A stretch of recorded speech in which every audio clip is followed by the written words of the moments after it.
Okay, welcome to May's safety meeting. The agenda for today is, we'll always be going over accident and claims year to date, customer service results for the month of March, updates from operations for the month of March. Operator procedures this week is going to be Zonar. After that, every year, annually, the entire company has to go through a certain amount of training. The training today is called Active Shooter. It involves FTA, the client, OSHA, the whole 9 yards. So I'm gonna try to incorporate a little bit of that training into every safety meeting, so everybody gets it done. They don't have to come in on another day and sit through hours of video. So for today, the chart on the left is AFR. Does everybody know what AFR means? It's accident frequency rate. It is a formula that is figured out and gives you a percentage. Basically, all you need to know is it going up or down? January data is incomplete, that's why it is not there. The KTA, which is corporate, KTA, Kilos Transit America, standard is 0.8. That is where they want the borderline. February, we are at 109. We went up in March to 139. The accident, the chart on the right, is over a 13-month period. Be honest, the unknown, the 18, that is inaccurate data from last year. That still has to be fixed, so don't worry about that one. The other columns are what you want to worry about. Other vehicle operator error. Those are where we were hit. 13 involved the other vehicle, not our vehicle. The 3 to the right were all operator errors.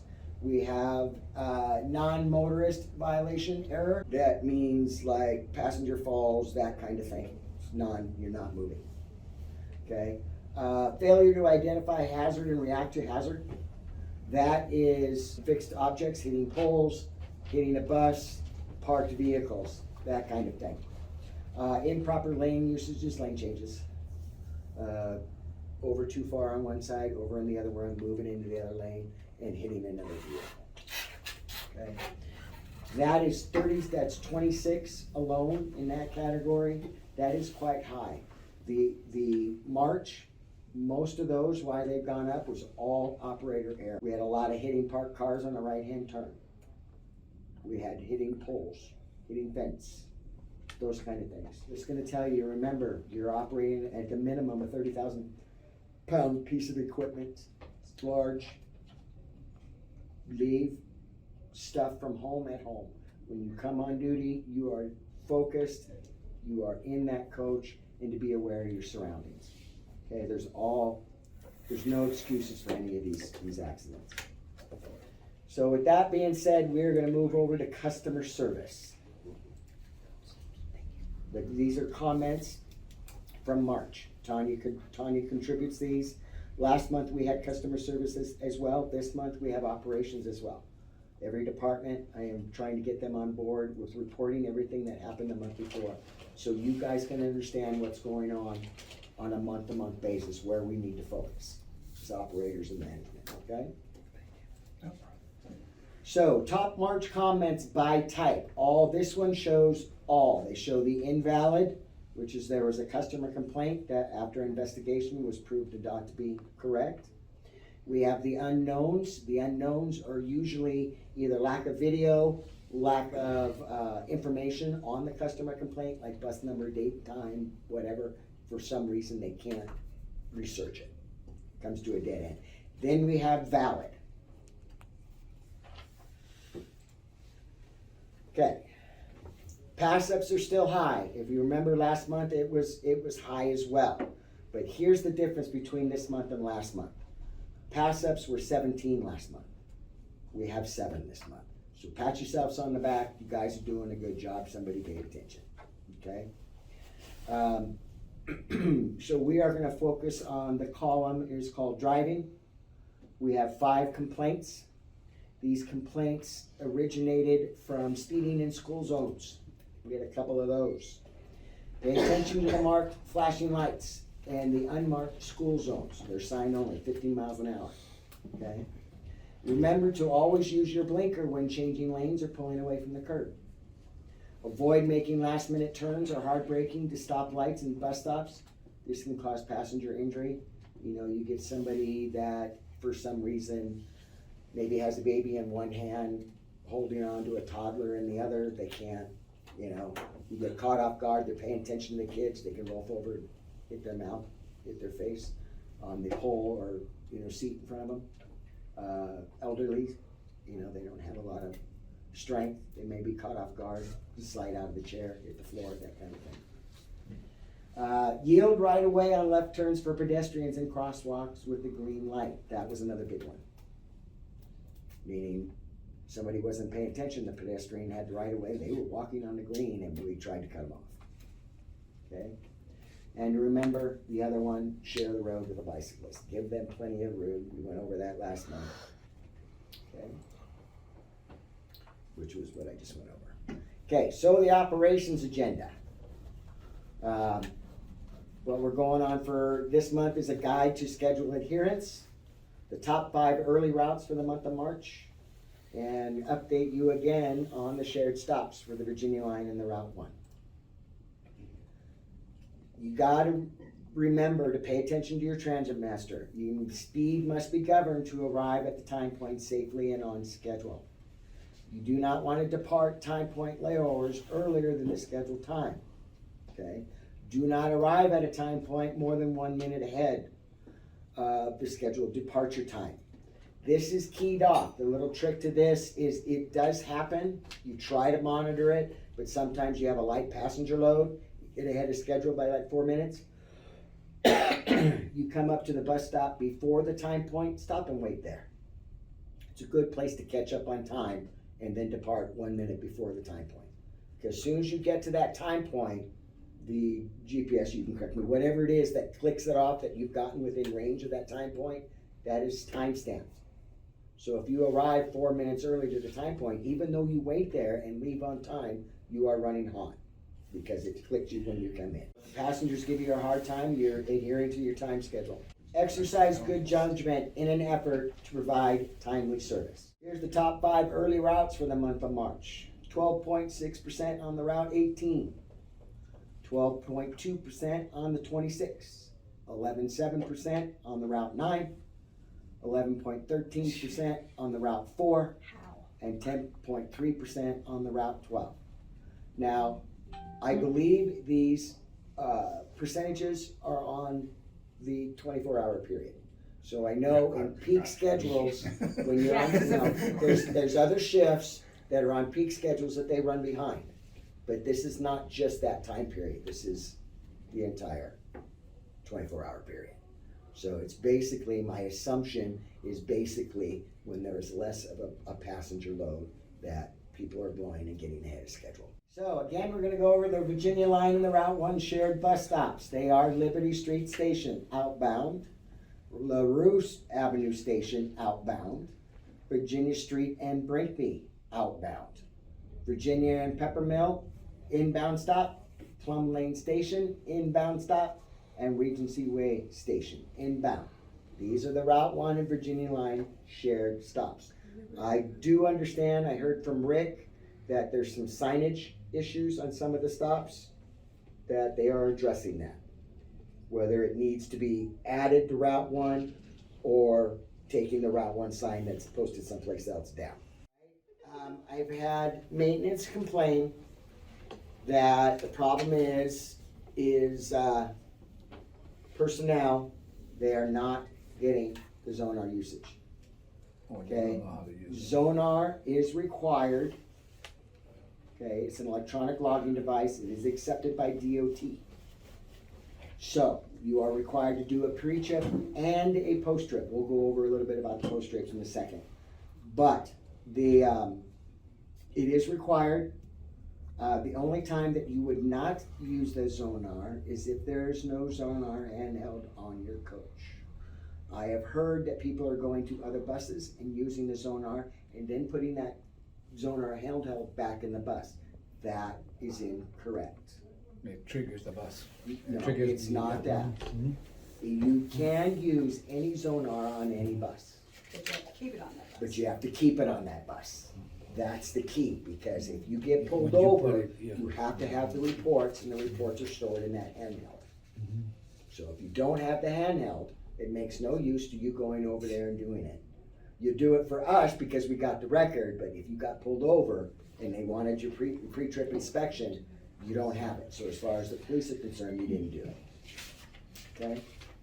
We're gonna go over briefly some of these things. This is the 2010 User's Guide. This is exactly what we use. But like I said, if your bus is not equipped with Zonar, there's no handheld in there, then you can come in and get the paper DVIR. That's the only exception. At this point, it is the maintenance is gearing up to make sure that we have units on every coach that we have. This is the basic instructions about the buttons. Those you don't know, there is a flashlight on there. Yeah. Okay. You have on the top line is the date time, battery level, spotlight indicator whether it's on. The bottom line is the instruction line. You have the info button on the top left. That will take you back to the main screen. You get lost in that Zonar and you can't find where you're at and what you're on, always hit the info button.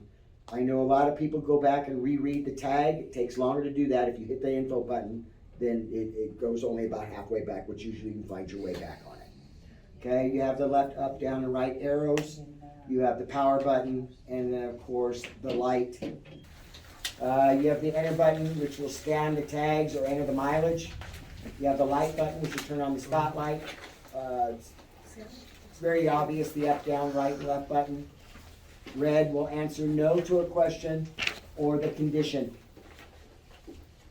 Green is yes, it will answer yes to questions or green condition for components. And then the charging indicator. The basic flow to the inspecting a zone is you power it on, you scan your card. You'll then read the asset tag. That is the black tag. I found them on dashboards, I found them over on the side console, and I've also found them in the back by the cradle. Some they say scamming. That's the one that lets it know what bus it is. It should 99% of the time have mileage in it. If they wipe it, something went down with the Zonar, the handheld unit, or they wipe it, it could end up reading 0. That's the case. We're gonna go over it and they'll tell you how to advance. Okay? Once you read the asset tag and enter the mileage, you're gonna go to the different zone. A zone is like front right side, rear right side, engine compartment, front left. Those are all considered zones. That's usually the yellow tags. Okay, now I do know, I have seen them where they must have ran out of tags and used a black tag on a zone tag and a yellow tag on an asset tag. It's not very often out there. I do know there are yellow tags that have been missing. Most of the time that is due to accidents, that they've been scraped off and they were never replaced. Again, I would put that in your Zonar reading. Right rear, no tag. Simple, short. So when you get to the components in the zone, is that all the components are good, you're gonna hit the green button and that'll move you right to the next inspection zone, short and sweet. If there's something wrong, you will press the red button. What this will key you into is what's considered non-critical and critical. Non-critical is, yes, is basically, you'll see it in the video where I don't know, the little piece of the bumper is, those small sections. Good to go, it's not gonna, you can't down the bus, then you say yes. Yeah, it's and not a move safety on. issue. So, at this point, rather than get any farther in this, we're gonna get you right to the video. Welcome, driver. Hi, I'm David from Zonar, and today we're going to be looking at the 2010 Electronic Verified Inspection Report, also known as EVER. As a driver, you know that FMCSA requires us to do a pre-trip and a post-trip, and in many districts, a child check. So we'll be talking about that pre-trip in this video You gotta today. use the function. Thanks for coming aboard. Not the Come on. mouse. As a driver, you will be required to sign an inspection form. This will be the physical signature or the electronic signatures that you'll be doing with your 2010 inspection forms. We'll be using the 2010 meter inspection tool. Computer expert. The way this works is you'll simply power it I on. know you good. You have been issued a Zonar ID card, which is an RFID card that holds your employee number. Just push the read enter button right here and bring your card within about an inch and it will read it. You'll even see your employee number right here on the top. As you just saw, you'll be identifying yourself with your special Zonar driver card. Step 2, you'll want to choose the type of inspection that you're doing. Step 3, identify the vehicle. That's the asset tag near your 2010 inspection device. Step 4, do your inspection. Read those zone tags and inspect your vehicle. Now let's take you around the vehicle, scan those tags, and let's do our inspection, shall we? All right, to begin with, once we're logged in, we'll press any key. It'll ask us what we're going to do, a pre-trip, a post-trip, a student inspection. So we'll select follow the caret. There will be a little arrow, follow that arrow. And it'll show you any previous inspections that were done on this bus. Or it'll ask you to read the asset tag. Now the asset tag is a unique tag aboard the bus and it's usually placed in the very front of the bus. It'll be a black tag. All you gotta do is read it. There it is. Now we're ready to do our inspection. The 2010 will ask us for the mileage. We'll go back aboard the cab and get the mileage. Now it's time to enter the mileage. If this inspection device is new to this vehicle, you'll be needing to enter a large number on your odometer. To do that, hold down the right arrow button and hold it down. It'll go from tens to hundreds to thousands very quickly. Once you get close, let it go and then incrementally add until you get exactly the odometer that's showing on your vehicle odometer. If this device has been in place for some time already, just input the incremental change from the odometer it was to the odometer that it is now. The odometer numbers that you are inputting are incredibly important. They are part of not only the inspection, but maintenance and your managers will be seeing these numbers and helping making decisions based on your quality of input. As we begin our inspection, we'll be going from zone to zone around this vehicle.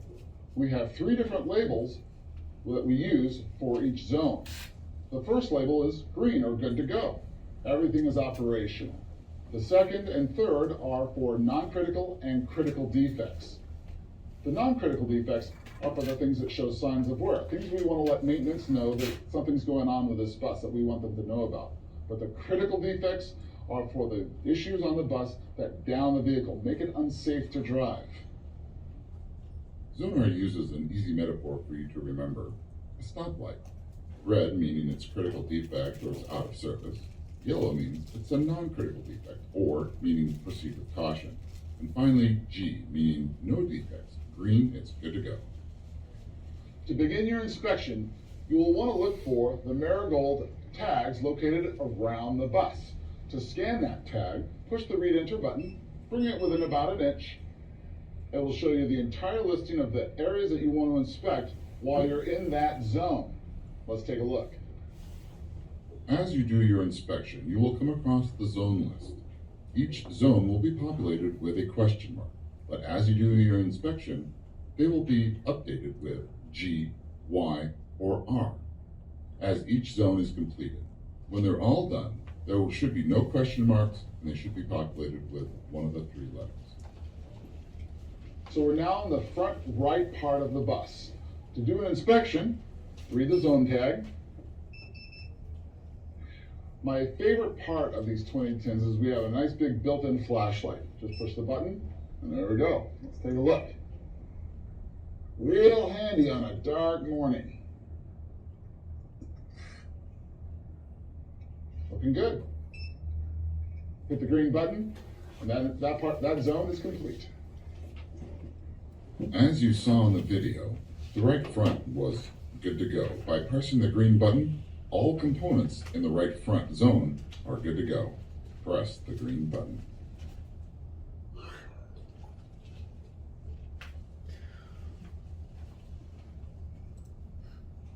I haven't figured out why these keep stopping either. Now returning to the zone list, you can see that this zone has been labeled with a G. it's good to go. So we're now in the inside zone of the bus. And the most typical non-critical defect that we'll find is maybe some graffiti or a torn seat. So let me show you how to enter that information. As you saw in the previous video, we have a torn seat, a non-critical defect. We'll need to mark this with the red button to describe a non-critical defect, so press the red button.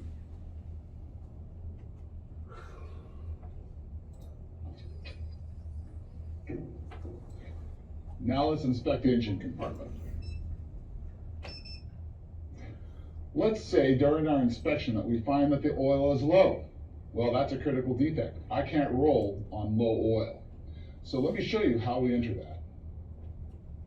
We've identified a low oil condition in the engine compartment. Press the red button to make this a critical defect. Then press the right arrow button to isolate the defect within the oil area. So, part of that annual training is what we're doing. I'm going to try to get it focused on every little bit in every meeting. So, this month we are going to take over the active assailants. This is required training by law. So, every year you guys have between like OSHA, harassment, sexual harassment, all these types of trainings that are required by our client to take. So, we are going to do active assailants. Okay, some of the things that you're going to expect from yourself if all of a sudden you're staring down at the barrel of a gun. Hyperventilation, accelerated heart rate, adrenaline rush, loss of peripheral vision, diminished hearing, because your focus is right here. 3 phases of a mental disaster response are denial, deliberation, and the decisive moment. And literally, that's when that comes out at you. This is what you're going to go through. Okay? You want to have a survivor's mindset, not a victim's. You need to decide right now what you're going to do whatever it takes to survive. Getting shot does not mean that you are going to be dead. You can and must keep going. Soft targets. Public gathering places are attractive targets for shooters. Americans congregate daily to work, play, shop, learn, celebrate, worship, and watch entertainment and sporting events at a variety of locations. They can be concert halls, theaters, restaurants, shopping malls, parades, fairs, houses of worship, sports venues. Shooters may perceive locations like these as attractive targets. 4th Street Station, driver's room. Something to think about. Okay, we want to keep the employees and our customers safe. You want to stay aware of potential threats and hazards. Okay? You want to develop plans to ensure safety, security, and the business community. Yours would be the coach. That's what your community is. Okay? If you see something, say something. What will you do? An individual actively engaged in killing or attempting to kill people in a confined and populated area. The Sandy Hook Elementary. 20 years old, killed his mom, semi-auto AR-15 rifle, 21 handguns, 28 dead, including 20 children. Committed suicide, was a loner. He had Asperger's syndrome. People with Asperger's have normal to above normal intelligence, but they typically have problems in social interactions. Asperger's is a type of autism. Often have pervasive, absorbing interest in special topics. Should be on medication. He was quiet to the death. He frequently washed his hands, changed his socks 20 times a day. He would sometimes go through a box of tissues in one day because he could not touch a doorknob with his bare hand. He's taken Slexia, which is an antidepressant. He complained of dizziness. He was disoriented. His speech was disjointed. Couldn't even figure out how to open his cereal box. He would sweat profusely to the point of dripping off his hands. He was fascinated with mass shootings. Never permitted others to access his bedroom. He taped over the windows with black garbage bags to block out sunlight. Only communicated to his mother through email, even though they lived in the same house. He had cut off contact with both his father and brother.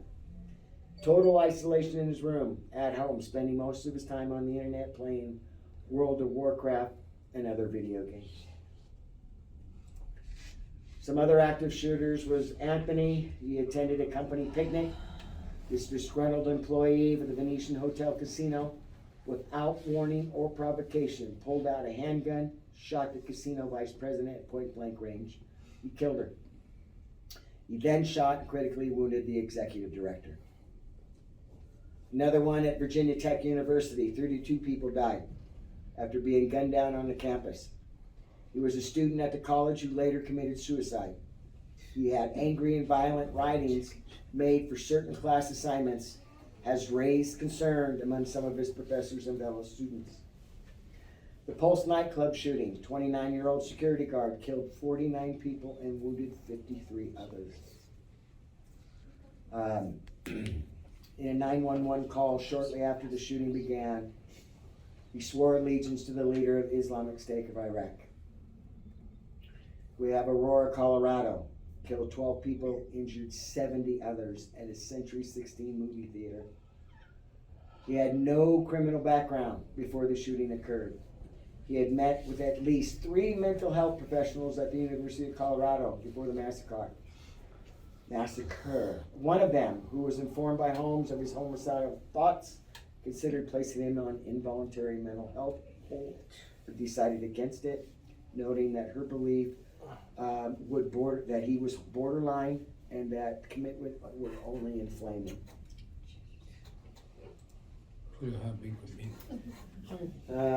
Here's Joshua Cummings, who was a radicalized active shooter. He was sentenced to life in prison without parole. He walked up behind Von Latkin, put a gun to his neck and shot him. The mosque leader emailed the Department of Homeland Security to say a man had made worrisome statements that day about fighting to establish the rule of Islam. The man had rebuked a speaker as being soft. The Sharia law. Sharia, is that what that is? Earlier that month.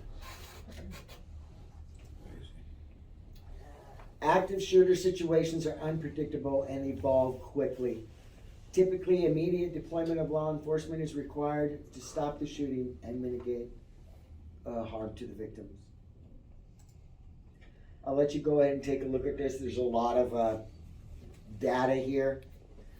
Active shooter factors resulted in higher casualties are in the orange.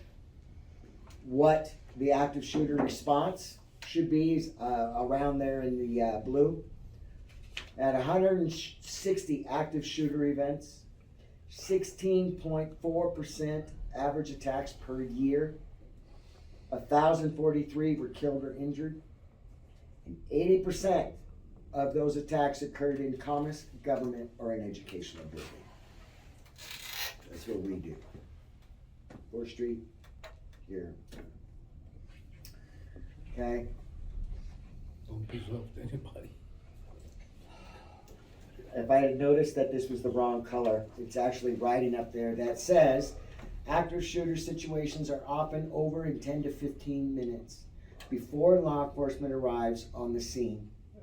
Individuals must prepare both mentally and physically to deal with an active shooter situation.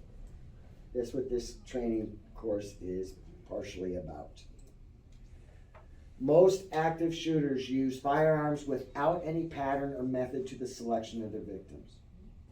The first step in preparing to respond to an event of an active shooter incident is the understanding of the underlying reasons. Terrorism, to instill fear and the purpose of political or ideological gain. Victim, whether they were bullied in any kind of environment, including the workplace, involved in a domestic dispute, or someone they knew was a victim. This type of individual may create an event where he or she has had enough and wants to end the pain or suffering. Kill them all. Mental illness, combined with other environmental pressures, may lower the cognitive barrier and justify the act. Some of the warning signs are increased and unexplained absenteeism,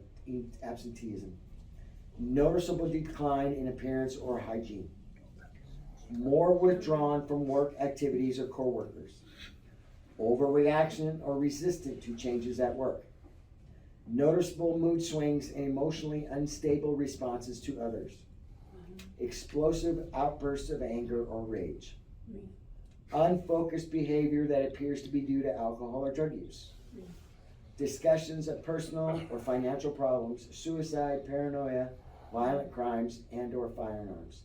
And when they say this, it doesn't mean the extension. We have a lot of people that talk about the firearms here. They're personal friends with other operators. They may talk about their personal or their finance things. What we are talking about, what's above the norm, when whatever their norm is changes. It's the changes in the behavior that you have to. You just describe it. Yeah. Describe it. Okay, how to respond when an active shooter is in your vicinity. First, run, escape if possible. Hide if escape is not possible. And fight only as a last resort. Kick ass. The best strategy is to run.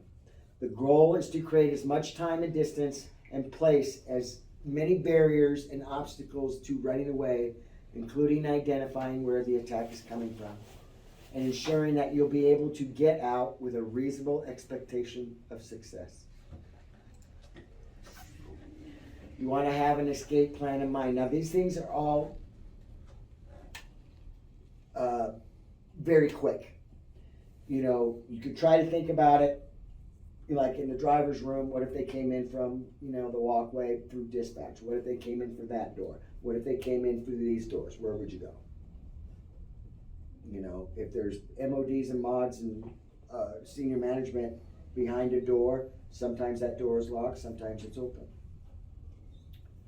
So these are the things that I know it's not a very pleasant topic to think about, but we need to make ourselves aware. At least, on some level, think about it. You want to have an escape mind in mind. You want to evacuate regardless of whether others agree to follow. Leave your belongings behind. Help others escape if possible. Prevent individuals from entering an area where the active shooter may be. Remain calm and follow officers' instructions. Put down any items in your hands. Immediately raise hands and spread your fingers. Cops aren't going to know when they come in who's the shooter and who's not. Put your hands up. Keep hands visible at all times. Avoid making quick movements towards officers, such as holding on to them for safety. Avoid pointing, screaming, and or yelling. And do not stop to ask the officers for help or direction. They've got their own chore. Yours is to get out.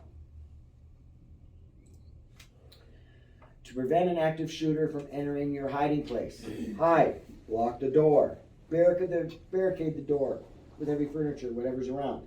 If it was, we had somebody coming in through the driver's room right now, those doors are locked. I get every one of these tables up against those doors. Put something between us and there. First of all, I'd have to go run out that door. Barricade that door. Although they could get down the hall. But that would be the exit. They're coming in there, you get out that way. Keep going down that way. Mechanics are. If evacuation is not possible, find a place to hide where the active shooter is less likely to find you. Your hiding place should be out of the view of the active shooter. You should provide protection if shots are fired in your direction, and not to trap you or restrict your options for movement.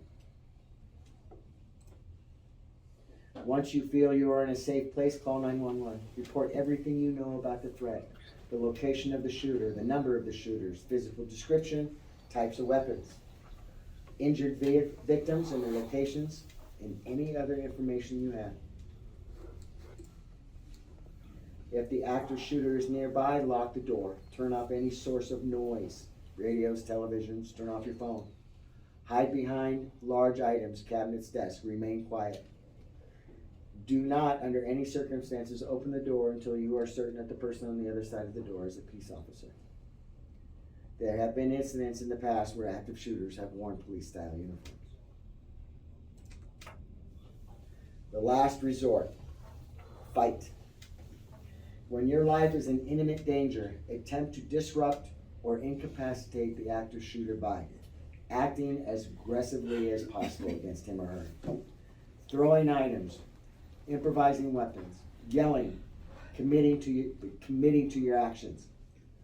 Common weapons could be blunt force weapons such as sticks, pipes, lamps, chairs, books. Edged weapons such as knives, scissors, broken glass. Distance weapons, which are fire extinguishers, fire hoses, projectiles, the chairs thrown, even I've got shooting by. Police emergency response. They form small teams, immediately work together with one goal, to stop the shooter as quickly as possible. Expect them to be shouting commands and ignoring the injured.